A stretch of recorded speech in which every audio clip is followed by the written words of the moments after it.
Everything revolved around William and Harry. A role that was both her destiny and her greatest achievement. Diana completely changed royal motherhood. Completely turned it on its head. But Diana was from a broken home. Diana was brought up in a very unhappy household. It was cold, it was miserable. And the odds were stacked against this shy nanny right from the start. Married into a family firm shackled by tradition, with a husband ill-prepared for fatherhood. Charles, basically brought up by nannies. A princess who was never afraid to break royal protocol. She was setting the standards for her children. Desperately trying to provide a normal childhood to two extraordinary boys. Diana always wanted them to have a normal as upbringing as possible. As her marriage unraveled on the world stage, she fought to protect her children from the press. I hope you can find it in your hearts to understand and to give me the time and space that has been lacking in recent years. How did Diana create a revolution in royal motherhood? We examine the secrets behind her unique parenting style and ask how her sons have learned to live with the tragedy of her loss.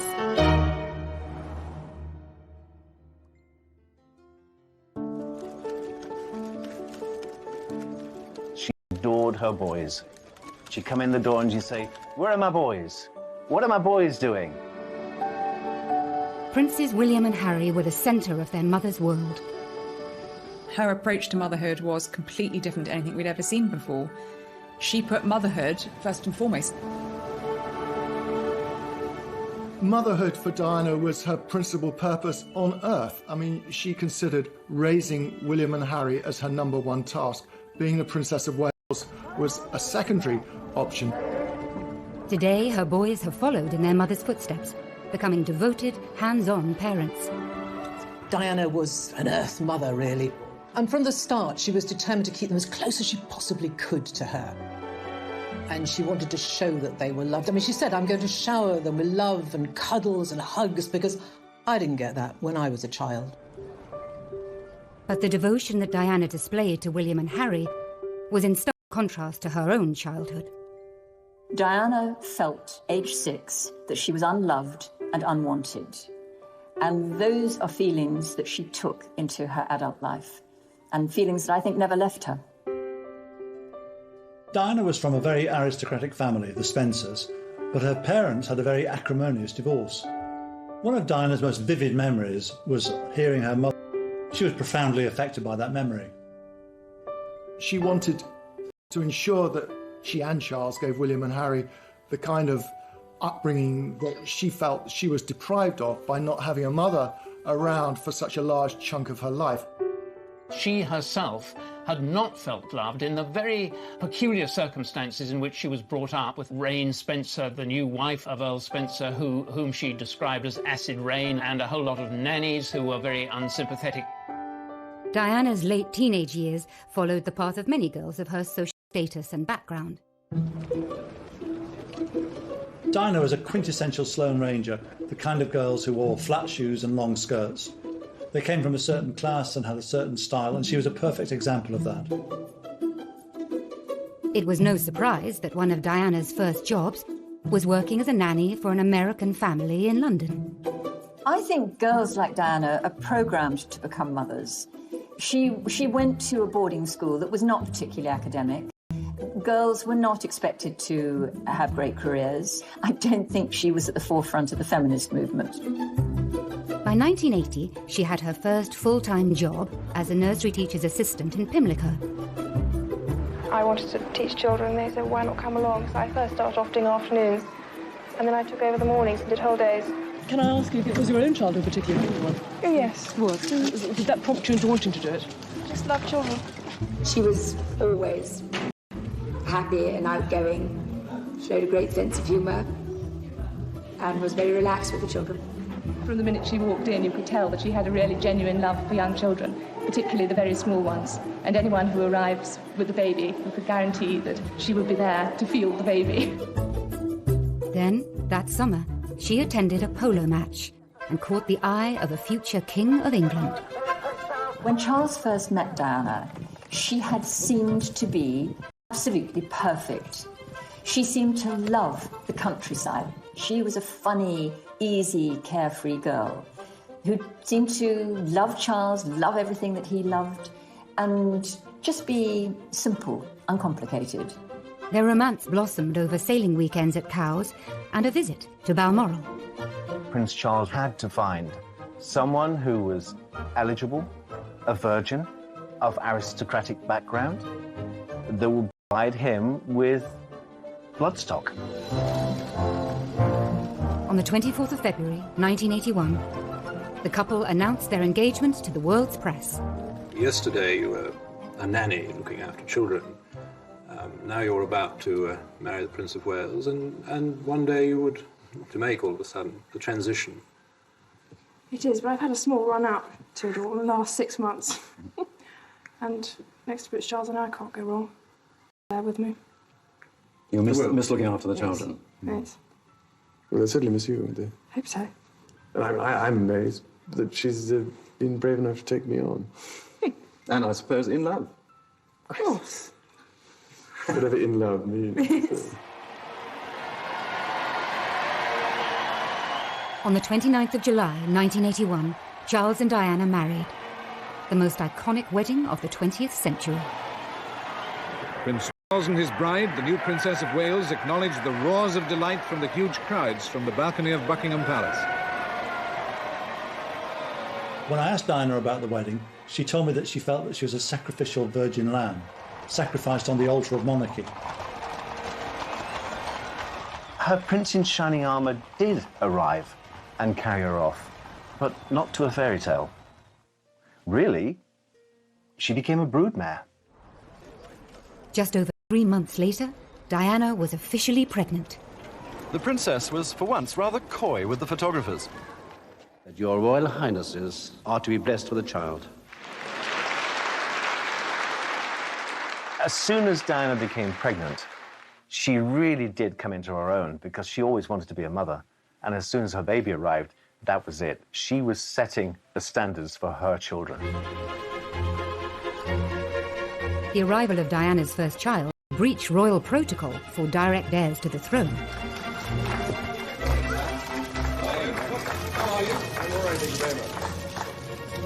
Diana was the first to give birth in a hospital. That was unusual at the time. But this was the beginning of change within the royal family. Diana, from the start, was doing things in her own way, and that was a different way. The Queen. It was the moment the crowd were waiting for. He smiled and waved to them. They cheered back. The Queen had given birth at Buckingham Palace, and that was considered the norm in those days. This was a surprise for the royal family when the royal surgeon was told that he wasn't to deliver the baby, and someone else would. 1-0 to Diana. Diana had broken the rules and won. But she was soon to discover that being a royal mother would become a series of battles that would ultimately end in all-out war.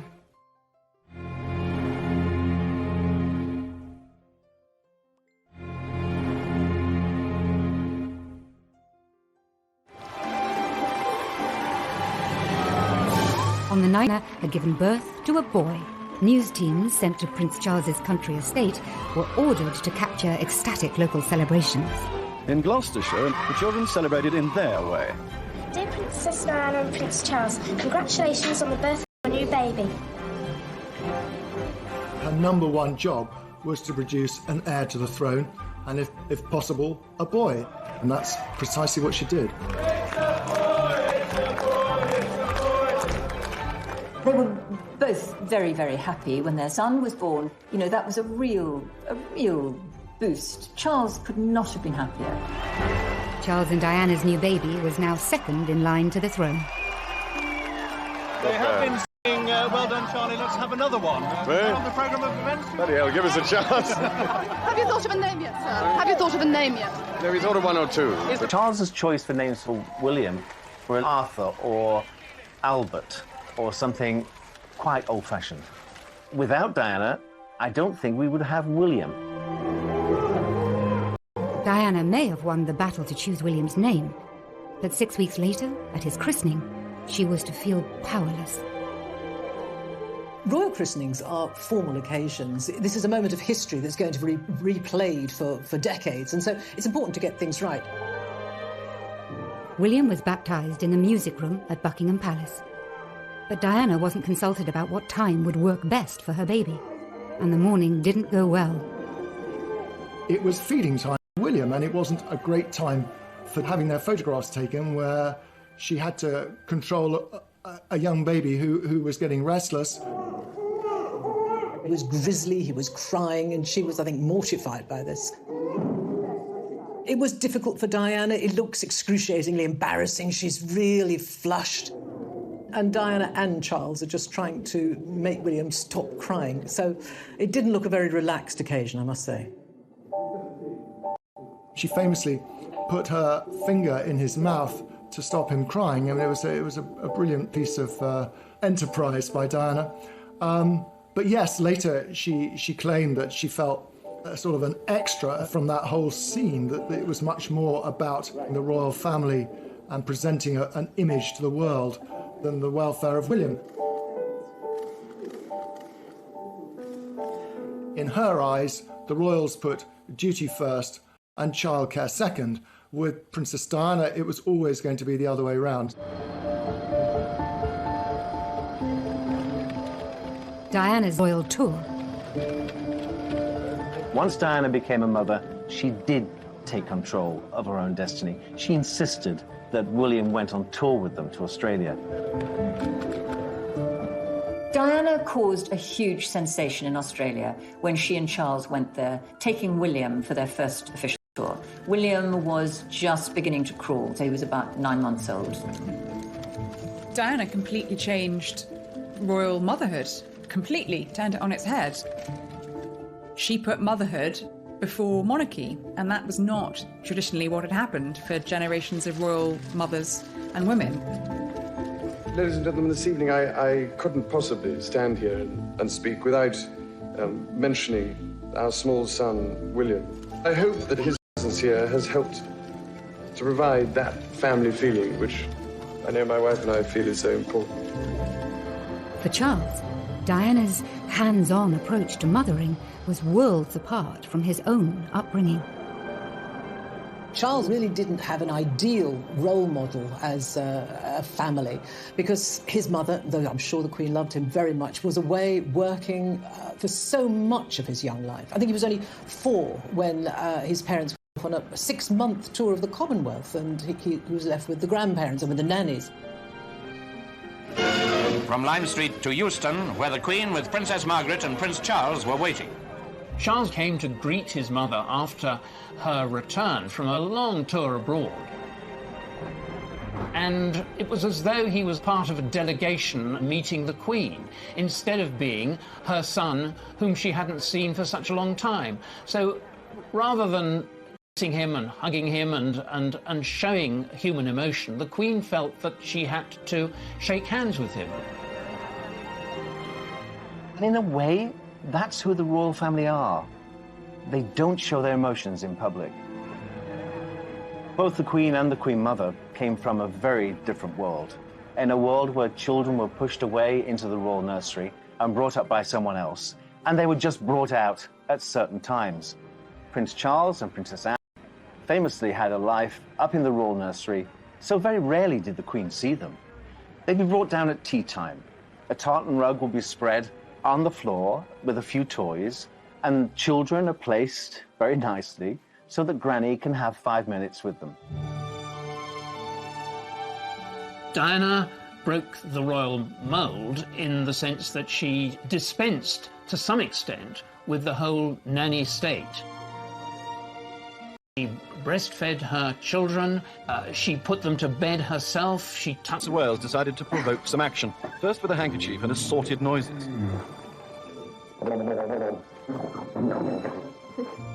Charles was keen to demonstrate his desire to be a domesticated dad. In the early days, Diana and Charles really enjoyed things like bath time with William. And Diana admired the fact that Prince Charles spent a lot of time with his son. Charles understood the need to love. He did love. He understood the need to be secure. But again, I just don't think he didn't have the role models. I think it was Charles especially saying he handled it well.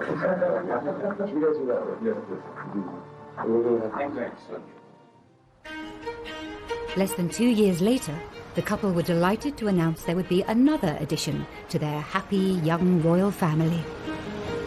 The Prince and Princess of Wales were at their London home, Kensington Palace, when the announcement was made. Within an hour, a crowd of well-wishers had gathered. I'm absolutely thrilled. I think it's wonderful. She ought to have 6 or 8. You think so? Yes. Well, she said she wanted a large family. She's a good mother, and they can afford it. And lovely, what could be nicer? She's done everything right, 100% perfect. We're very thrilled about it. Prince of Wales needed to find a bride who could provide him with children, and it was Diana, and that's precisely what she did. The House of Windsor was secure. Like any father, Prince Charles was keen to introduce his two sons to each other at the first opportunity. And so it was that Prince William was led by the hand back to the room where he was born 2 years ago. William, of course, was excited about seeing his mother again, unaware and uncaring that he was also to visit the new third in line to the throne. Prince Harry was born on the 15th of September, 1984. The tiny bundle in the white shawl was receiving his first sights and sounds of the outside world. But from the glimpse we saw of him, it appeared he was fast asleep. The princess looked happy, relaxed, and well recovered from her labour. But the birth of a second son would prove to be the high watermark for Charles and Diana's relationship. During her pregnancy with Prince Harry, Diana told me that she's had the happiest time with Prince Charles. But the shutters went down after the birth of Prince Harry. Prince Charles said, oh, it's a boy. He wanted a girl, and he had red hair, so he was a Spencer.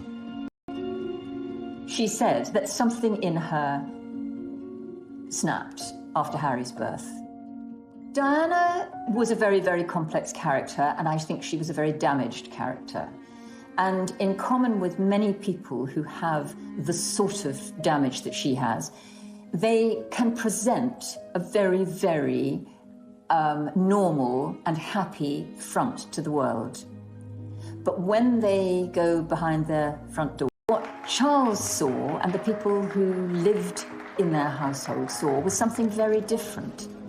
Over the next few years, Diana's deteriorating mental health would coincide with Charles's new affair, with his first love, Camilla Parker Bowles. We were an unhappy organization. We were keeping a lot of secrets. We were conscious that at the heart of what we were doing was this deceit.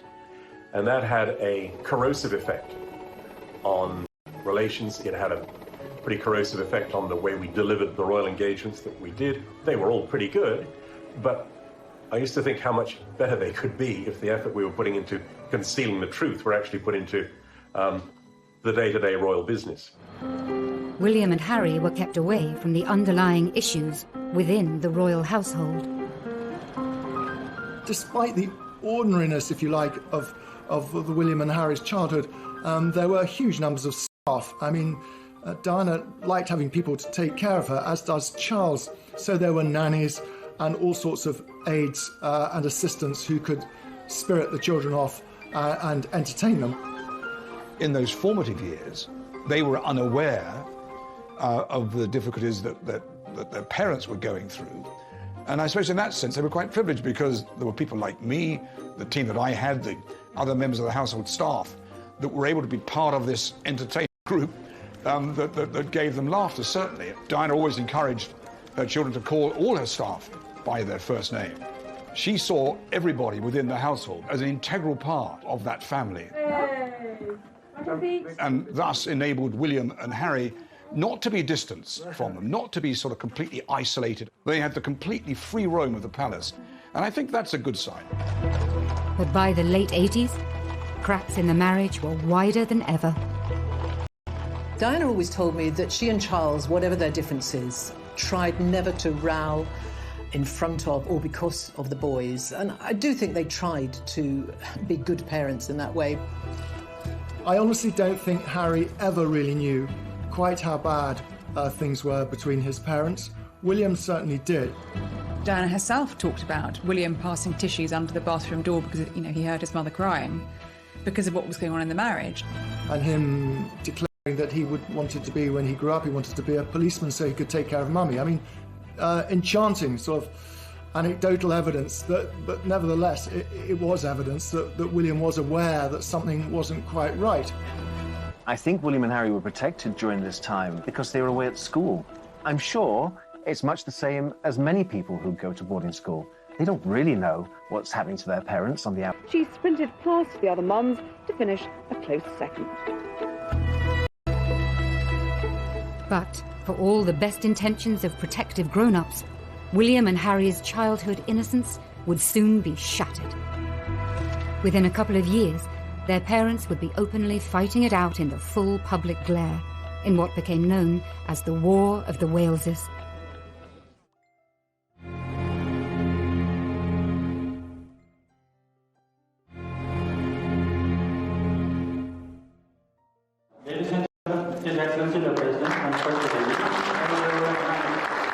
In 1992, Charles and Diana toured India and Korea. It proved to be a PR disaster. Diana appeared to be reveling in revealing the cracks in her marriage, with missed kisses, isolated photo calls, and moments of misery. In the UK, a series of newspaper stories had created a tabloid feeding frenzy. The scene is now set for a major circulation war between the tabloid newspapers. At the very centre, once again, the private lives of the Prince and Princess of Wales. Now the boys were older, more aware. The breakdown of their parents' marriage could no longer be hidden from them. It was very difficult for William and Harry to have to listen to their parents' marriage disintegrating in public. It must have been a nightmare for them. The Queen was forced to step in, and by the end of the year, the boys' parents decided to formally split. The separation was announced by the then Prime Minister John Major. It was a very defining moment for the entire world to see. It is announced from Buckingham Palace that, with regret, the Prince and Princess of Wales have decided to separate. Their Royal Highnesses have no plans to divorce, and their constitutional positions are unaffected. This decision has been reached amicably, and they will both continue to participate fully in the upbringing of their children. I think the boys were very unhappy and sad when they separated, but they knew it was coming. I mean, Diana told them, and Charles spoke to them too, about what was going to happen. So during the week, the boys would still be in their same bedrooms at Kensington Palace, and every weekend they would then go to Highgrove for the weekend anyway, and that sort of routine carried on. And at one stage, one of the boys said to Diana, actually they were now getting double everything because they got 2 holidays, 2 skiing holidays, 2 summer holidays. And of course they were sad, but William certainly realised that his parents just no longer could live under the same roof. I think Harry said he didn't see enough of either of his parents because they were constantly shuttling between the two as the separation happened. They both saw a lot of things that a lot of young children aren't... Public and private pain that her boys were exposed to. Diana then made a shock announcement, inspired in part by her desire to give more time to her children, away from the spotlight. When I started my public life 12 years ago, I understood the media might be interested in what I did. Clearly, Diana had snapped at that point, feeling that the media were intruding on her privacy, but more importantly, on the privacy of her children. But I was not aware of how overwhelming that attention would become, in a manner that's been hard to bear. She felt if she retired from public life, it would give her breathing space. Time to be with William and Harry, time to repair her relationship with them. I hope you can find it in your hearts to understand and to give me the time and space that has been lacking in recent years. Of course, her focus was going to be very much on the boys. I mean, I think she wanted to be around more to perhaps to talk to them, to help them if they wanted it, to discuss their lives. My first priority will continue to be our children, William and Harry, who deserve as much love and care and attention as I am able to give, as well as an appreciation of the tradition into which they were born. Among After her separation from their father, Diana treated William and Harry to a surprise holiday on a remote Caribbean island. We arrived on the island of Nevis, free of the press for 2 days. She was there with 2 friends of hers that had their children. She'd sort of, picked up 2 roaming children within the hotel and said, "Look, come and play with my sons." They were the same age group. She became the Pied Piper of Nevis for a while, just gathering in these people from this small plantation inn. I've always said that this holiday with Diana's friends was probably one of the best holidays that she'd actually had. This is a rare glimpse of the real Diana, seen here with 8-year-old Harry, now removed from the restraints of royal protocol and hidden from the gaze of the press. Diana is free to be the fun-loving, hands-on mum. This was a new chapter for Diana as a mother. She and Charles were now modern co-parents, sharing the duty of raising their sons. They got very used very quickly to having these 2 lives, one life with Diana and one with Charles. But of course they were as devoted holidays, and they loved being with the rest of the royal family and doing all those things they did. Now that she was on her own, Diana sometimes treated William and Harry more like confidants than sons. She treated them as equals. And in many ways, they were adults before they should have been. Because of the trauma they've been through in their lifetime, they grew up very quickly. Diana was a very, very loving mother. There is no doubt about that. But I do think that she perhaps shared too much of her personal problems with them. They were children, and I think it's very difficult for a child to see a parent's raw emotions.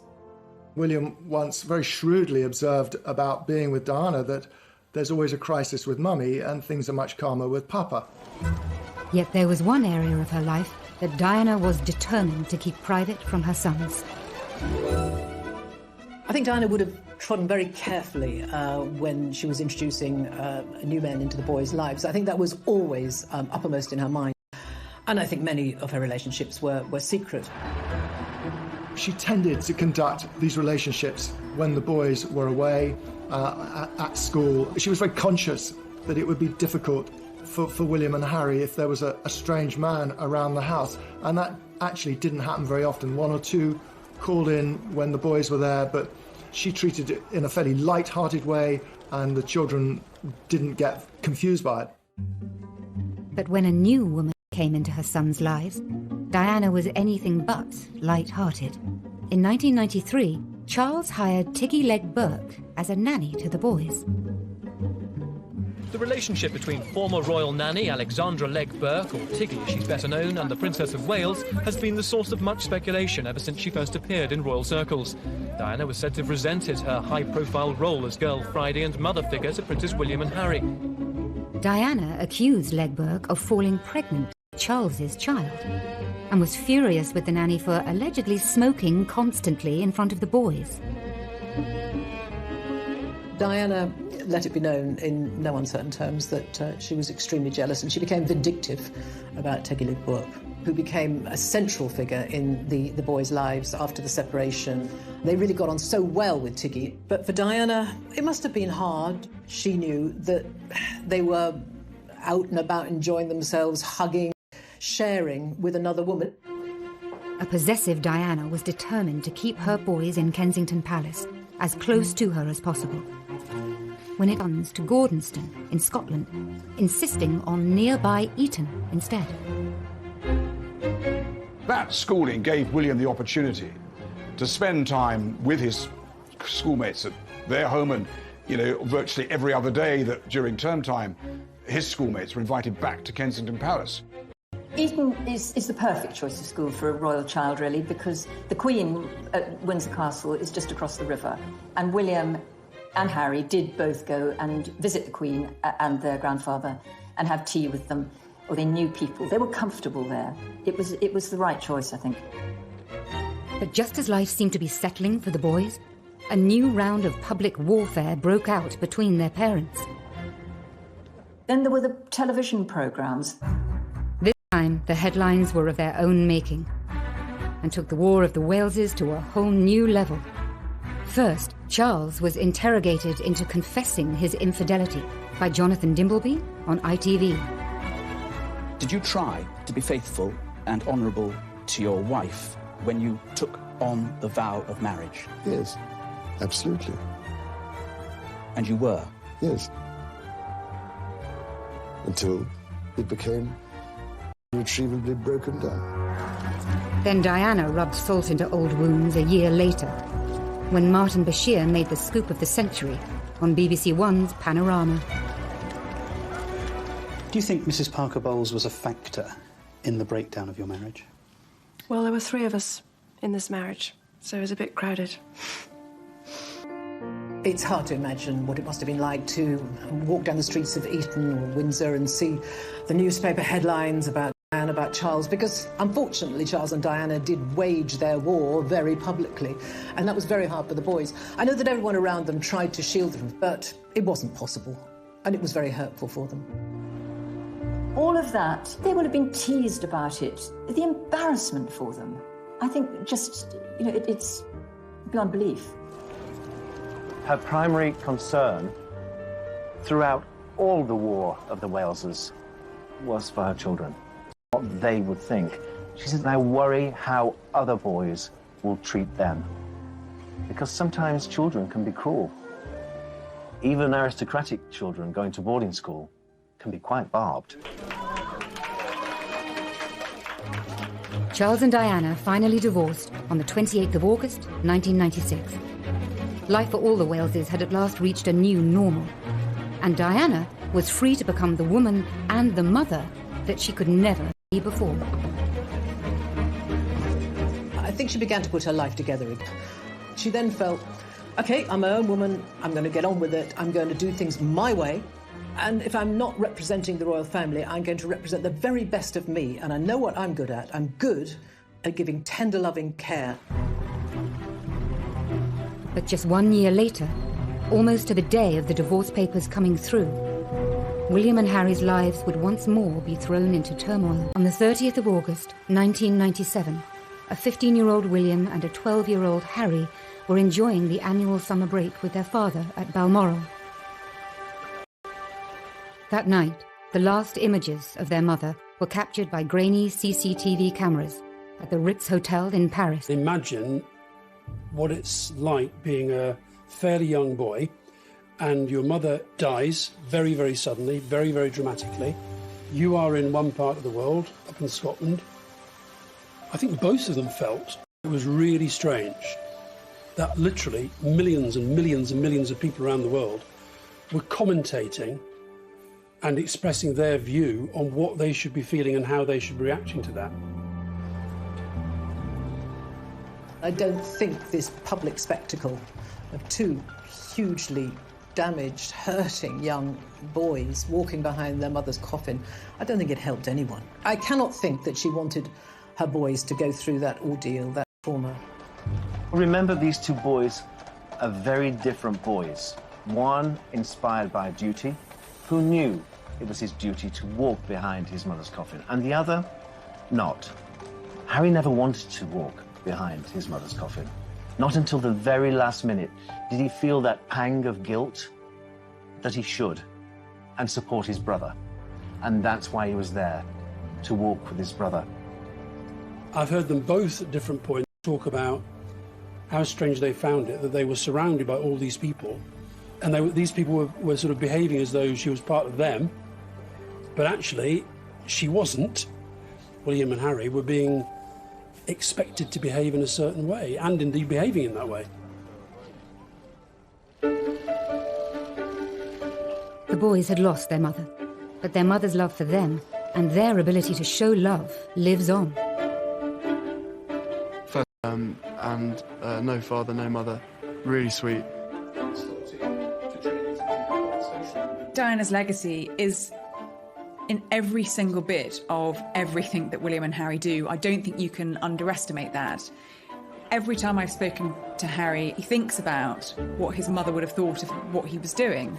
And he's spoken about wanting to, make her proud and hoping that she would feel proud with a lot of the work he's done.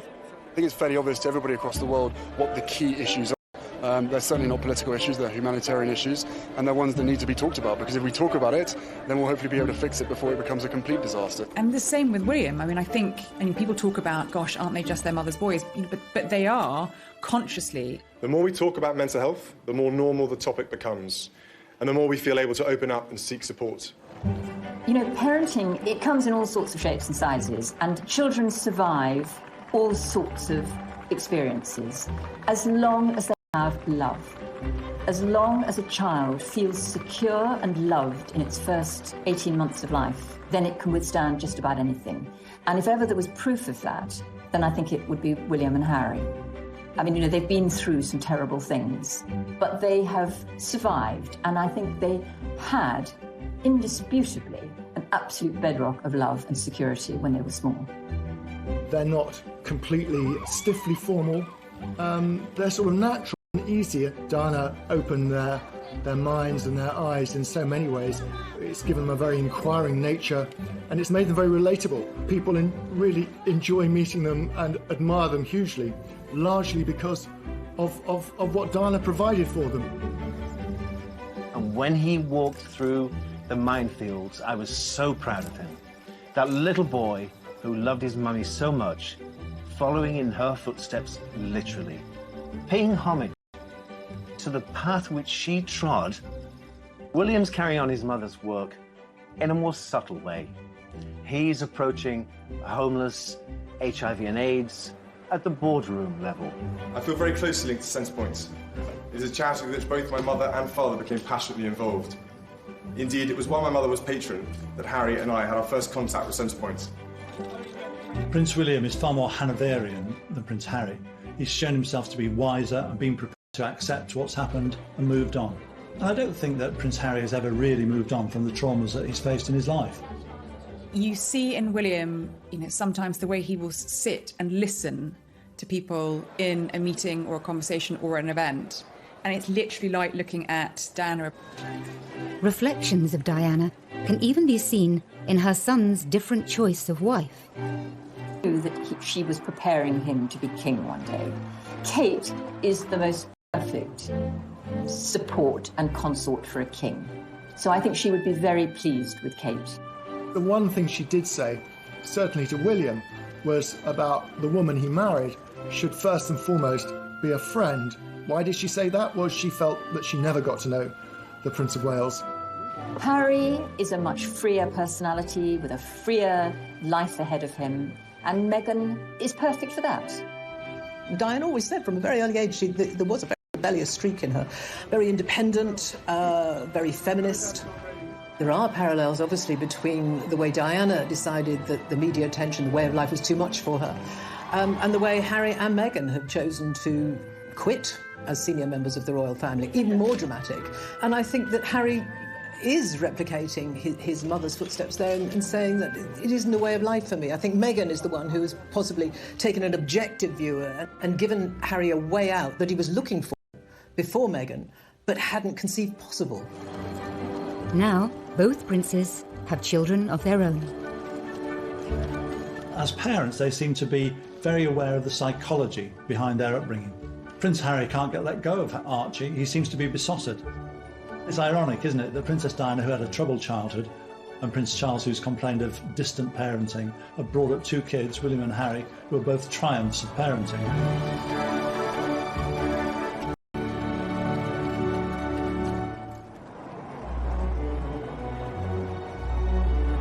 As a mother, Diana was loving, fun, and completely devoted, changing the royal family in ways that we are only now beginning to understand. A secondary option. Today, her boys have followed in their mother's footsteps, becoming devoted, hands-on parents. Diana was an earth mother, really. And from the start, she was determined to keep them as close as she possibly could to her. And she wanted to show that they were loved. I mean, she said, I'm going to shower them with love and cuddles and hugs, because I didn't get that when I was a child. But the devotion that Diana displayed to William and Harry was in stark contrast to her own childhood. Diana felt, age 6, that she was unloved and unwanted. And those are feelings that she took into her adult life, and feelings that I think never left her. Diana was from a very aristocratic family, the Spencers, but her parents had a very acrimonious divorce. One of Diana's most vivid memories was hearing her mother. She was profoundly affected by that memory. She wanted